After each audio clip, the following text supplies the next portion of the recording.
in a normal election that had less than 10 points in it, you'd say they'd done quite a good job on that front. But the sort of core of the campaign is such a shambles, and the country's so sick to death of, what is just a rolling kind of, can we say clusterfuck? I don't know. They probably can on your, you sure can. on your portals. But, that's what it's been. And into this clusterfuck. Horrified. Into this clusterfuck strides this character that Americans are vaguely aware of, who kind of started the Brexit campaign to some extent. A very populist sort of pub, always seen in the pub, always drinking a beer, smoking a cigarette. Nigel Farage, another amazing name, actually, didn't come out of it. Yeah, French name. Yes, of course.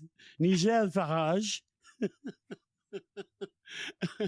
Yes, of course. His first wife was German as well. His children speak German. So he's one of these amusingly cosmopolitan English nationalists.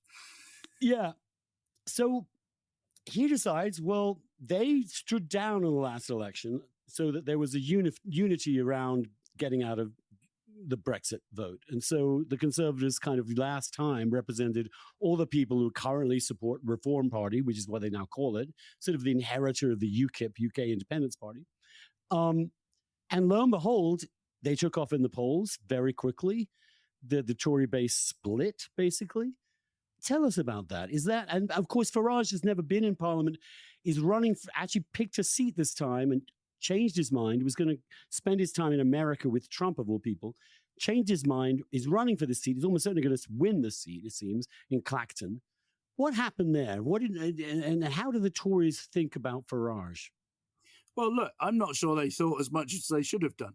About a week in, when Farage said he wasn't going to stand and he was going to disappear to America, they were patting themselves on the back saying, oh, this is a brilliant gambit, calling this election early. Reform weren't ready. They don't have enough candidates. We've caught them on the hop. And then Farage had another think about it and came in. And it's completely, this will cost at a bare minimum about 30 Conservative seats and maybe more, not directly in going to Reform, but in peeling away votes that will allow the Labour Party to win marginal seats in a way they wouldn't necessarily have done. So Farage is interesting. I mean, he's run 7 times for Parliament and failed on each and every occasion. This is his 8th go.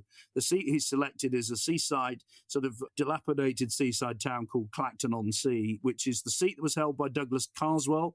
For those of you that pay deep and dark attention to British politics, he was a Tory who defected to UKIP and then held his seat for UKIP. The only seat UKIP have ever actually won in a general election. They had defectors along the way, but they never actually won apart from Carswell. Though Carswell was a strong local politician, he'd canvassed for years. He knew every house in his town and which ones to knock on and which ones to avoid. And Farage doesn't quite have that. But he's got internal polling that shows that he's on course to win that seat, though the most recent figures I saw showed him on about 32%.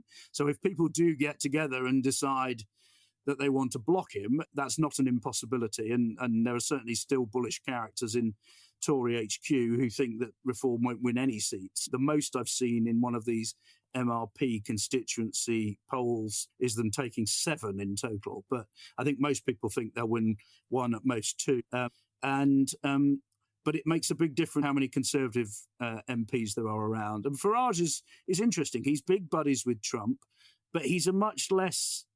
He is a divisive character, but he's a much more sort of jovial character than Trump.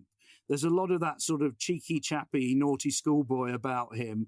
He's very good in debate. He knows exactly what he wants to say, and he knows, where the public is on immigration, and he's able to sort of wind up all the other parties who try to say up is down and black is white sometimes. And Farage kind of knows where he's coming from. So he's quite persuasive and he's quite jovial. As a journalist, I'm afraid, he gives great quote. He's a very amusing lunch. He's good company. He likes a pint of beer. So there's not that sort of, some people will yell about him being, far right and neo-fascistic or whatever, but there's less of that here about him than there is about Trump stateside, I would say.